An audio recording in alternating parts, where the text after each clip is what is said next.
Hey you guys, this is Akaya coming at you. I hope everybody is taking care and being blessed.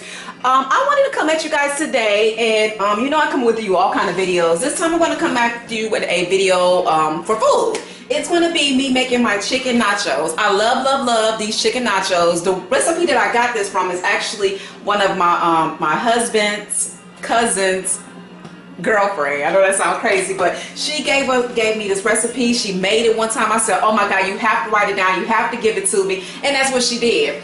I made this recipe a few times, but like no matter how many times I make it, I always forget what to make sure that I buy. So what I wanted to do is make sure I got the list and told you guys what you needed to buy. You need to buy 3 grilled or cubed breasts of chicken.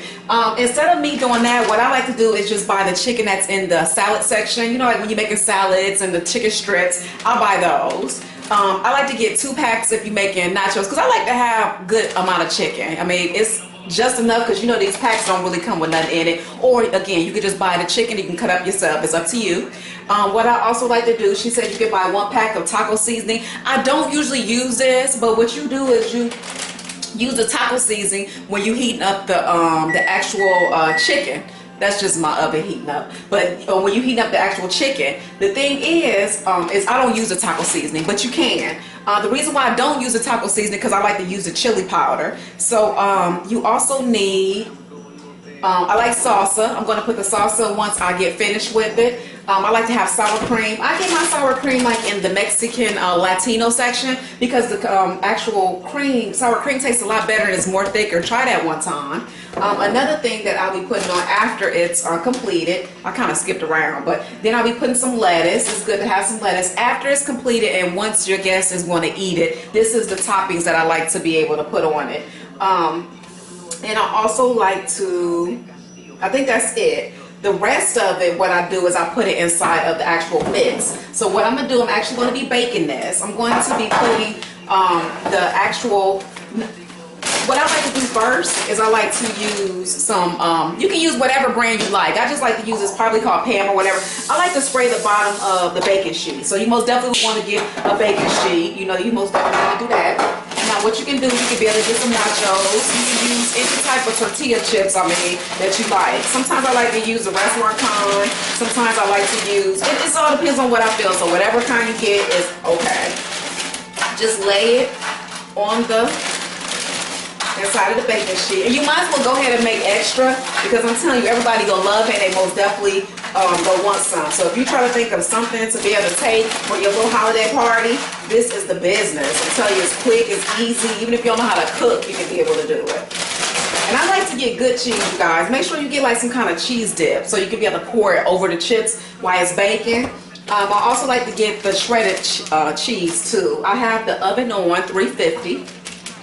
I always forget, you guys, to tell you the ingredients. And I'm also going to be using olives. It's optional. You don't have to. And I just like to use the sliced kind. I hate the chopped kind for some reason. So I always use that, and I use the rotel also. So what I'm going to do is get the rotel and all this good stuff open. Once I get it open, I'll come back at you, okay? Okay, one thing you may definitely want to make sure that you do is make sure you take all the juice out, whatever canned toppings you'll be using, because I remember one time I forgot to do that and it just made the nachos so wet. So make sure you drain the actual water. And then what I do now is I just kind of lay the chicken sporadically on here. And see, if you see what I mean, it's always best to buy 2 packs of chicken because look, that's the only chicken that came in that pack. It really don't come with that much. So make sure you buy 2 packs, probably 3 like if you have a family. You might want to make 2 batches of this because I'm telling you, this will go fast and people will ask you about it again because it was so good when I tried it when she gave it to me.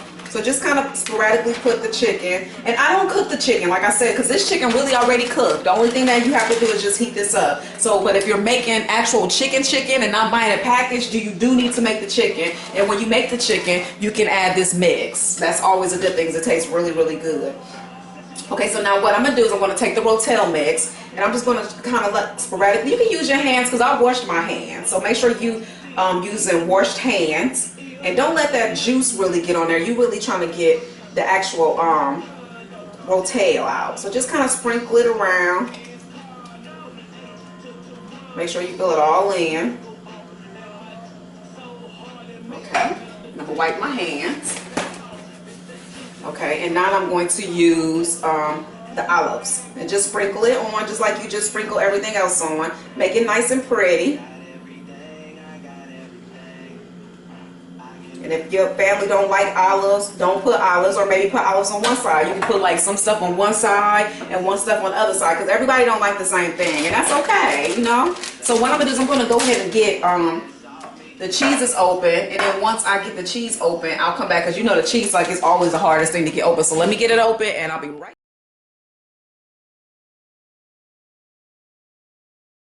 One quick tip, like I said, make sure you clean as you go so you won't have a whole bunch of stuff to do after you get done with the actual nachos. See, I don't have anything to clean up because I make sure I cleaned up as I went, and then once you get done eating, you don't gotta be in here fussing with the dishes, okay? So the cheese I'll be using is, like I said, you get in the Latino section with where you get the sour cream, because it's more better, this cheese, and you just kind of pour it on. If you want to, you can actually heat it up in a microwave. That's what I'm gonna do real quick.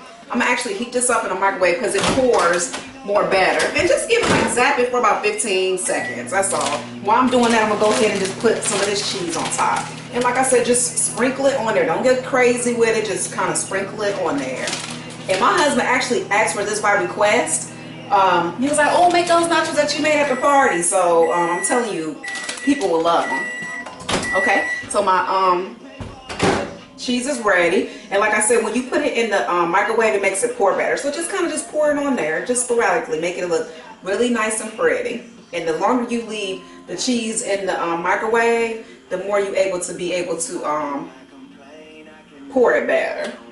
So what I'm gonna do is I'm gonna go ahead and just wipe that off a little bit.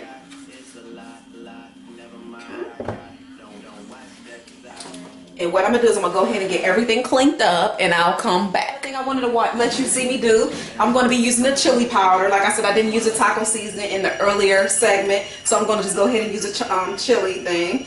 And I'm telling you, this chili tastes good. Like, it sounds crazy, but just put your little bit of seasoning on top of it. You don't gotta get crazy. Just make sure it's all on it.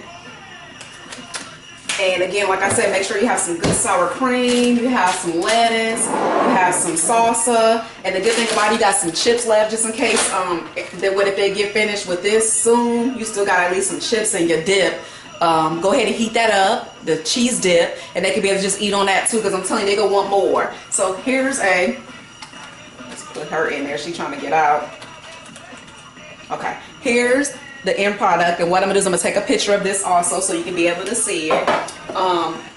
And what you want to do is cook it on 350. You always want to check things, because you know everybody oven is a little bit different. So just go ahead and put it on 350 and let it cook for about 25 minutes, 20 minutes. Check it, make sure it's not overcooking, and then voila, you'll have you some nice chicken nachos. If you make them, please let me know. You can always tweak it, make whatever work for you, but just keep me posted on how you like it. Take care, be blessed. If you haven't, if you will, please make sure you take a second to rate, comment, and subscribe. Be blessed, you guys. And thank you so much for all my old subscribers and my new future subscribers. Be blessed, you guys. Bye.